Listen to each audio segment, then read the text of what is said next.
Panglima TNI Jenderal Agus Subianto kembali menegaskan, TNI aktif boleh menjabat di 15 kementerian atau lembaga berdasarkan undang-undang. Namun di luar itu, TNI yang bersangkutan harus mundur.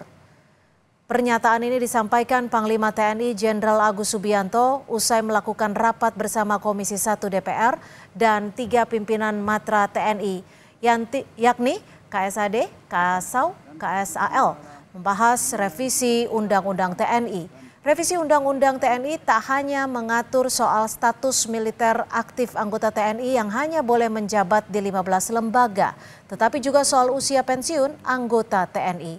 Dalam rapat bersama Komisi 1 DPR, Panglima meminta agar revisi Undang-Undang TNI masuk dalam Prolegnas Prioritas 2025. Nanti kan apabila TNI aktif menduduki di kementerian lembaga akan pensiun dini, akan mengundurkan diri dari kedinasannya itu. Ya, sehingga dia tetap kementerian lembaga juga punya undang-undang tersebut, punya undang-undang yang dia menyatakan bahwa di situ ada posisi jabatan itu yang diduduki oleh TNI aktif juga, ada seperti di Kejaksaan Agung, di MA, kemudian BNPB, Polkam, itu dia punya undang-undang yang menyatakan bahwa jabatannya diisi TNI aktif. Ya. Harus mundur gitu ya? Ya, harus mundur. Nanti akan mundur dari kedinasan. Ketua Komisi 1 DPR RI Utut Adianto merinci 11 klaster Undang-Undang TNI itu, diantaranya kedudukan, peran, fungsi, dan tugas, postur, serta organisasi, pembiayaan hubungan kelembagaan, hingga pengerahan dan penggunaan kekuatan TNI. Ia mengingatkan agar pembuatan undang-undang tidak boleh berbenturan dengan konstitusi, khususnya pasal 10 Undang-Undang Dasar 1945 tentang Presiden sebagai Panglima tertinggi Angkatan Bersenjata. Utut meminta pembahasan revisi Undang-Undang TNI harus dilakukan dengan cermat karena menjadi sorotan publik. Undang-undang kita tidak boleh berbenturan dengan konstitusi. Pasal 10 Undang-Undang Dasar Negara tahun 45 menyebut presiden memegang kekuasaan yang tertinggi atas angkatan darat, laut, dan udara. Memegang 5 hal ini. Ibu Bapak, mudah-mudahan dari undang-undang yang mudah-mudahan bisa kita kerjakan dengan baik dan bisa berlangsung atau lasting dan akan menjawab tantangan generasi, kita bisa melakukan dengan seksama. Sementara terkait status militer aktif Seskap Letkol Teddy, Kepala Staf Angkatan Darat Jenderal TNI Maruli Simanjuntak mengatakan Sekretaris Kabinet Letnan Kolonel Teddy Indrawijaya tidak perlu mundur dari TNI. Kasat bilang secara struktural saat ini Seskap ada di bawah Sesmilpres sehingga posisi ini masih dapat dijabat oleh seorang militer aktif. Kasat menyebut sudah sejak lama Sesmilpres dipimpin oleh seorang Mayor Jenderal TNI dengan didampingi sekretaris dari pihak kepolisian.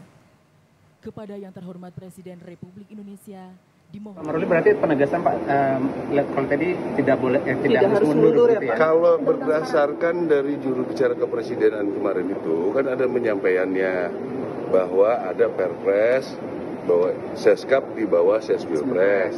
Sesmilpres dari dulu dipimpin oleh bintang 2, tidak ada yang pensiun dari sejak aturannya ada. Artinya tidak harus mundur. Seharusnya di situ kalau berdasarkan itu tidak harus. Pak, tapi dianggap melanggar undang-undang yang lama. Enggak, kan di Sesmilpres kan sudah ada tentara memang. Sesmilpres kan tentara. Menteri Komdigi Mutia Hafid menegaskan bahwa keputusan status Letnan Kolonel Teddy Indrawijaya sebagai Sekretaris Kabinet di bawah Sekretaris Militer menjadi kewenangan konstitusional Presiden. Mutia Hafid menjelaskan keputusan ini diambil berdasarkan pertimbangan strategis guna memastikan efektivitas pemerintahan dan kesinambungan kebijakan nasional.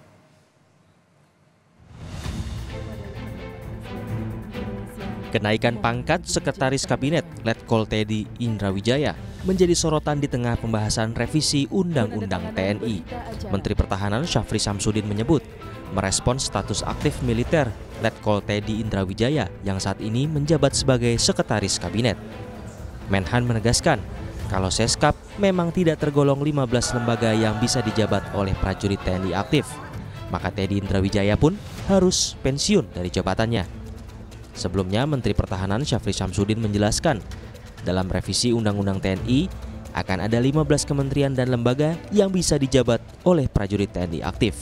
Jadi ada 15, kemudian untuk jabatan-jabatan tertentu lainnya itu kalau mau ditempatkan dia mesti pensiun. Letkol Teddy yang sekarang jadi sorotan publik karena tidak pensiun. Masuk nggak dalam kategori itu? 15 Ya, kalau masuk di luar kategori itu ya terkena. Harus pensiun. Ya, pensiun dulu baru melanjutkan pekerjaan. Sementara Wakil Ketua Komisi 1 DPR RI Dev Laksono menegaskan, Letkol Teddy Indrawijaya tidak perlu mengundurkan diri dari TNI karena jabatan Sekretaris Kabinet berada di bawah Sekretaris Militer Presiden. Dev menyebut, posisi tersebut masih sesuai dengan ketentuan dalam undang-undang, sehingga statusnya sebagai anggota TNI tetap aman. Semua yang di dalam daftar itu bisa tetap menjabat sebagai perwira TNI. Bila yang di luar maka harus mengundurkan diri. Posisi Sekap ya itu di bawah Sekmil, dan Sekmil itu masuk dalam undang-undang. Jadi masih posisinya beliau masih sangat aman. Sebelumnya, Presiden Prabowo Subianto mengeluarkan Peraturan Presiden Nomor 148 Tahun 2024 tentang Kementerian Sekretariat Negara yang diundangkan pada 5 November 2024. Perpres tersebut menjadikan posisi Sekretaris Kabinet yang saat ini dijabat Letkol Teddy Indrawijaya berada di bawah Sekretaris Militer Presiden. Berdasarkan aturan ini, Kasat Jenderal Marudi Simanjuntak mengatakan, Sekretaris Kabinet Letkol Teddy tak perlu mundur dari keanggotaannya di militer. Tim Liputan, Kompas TV.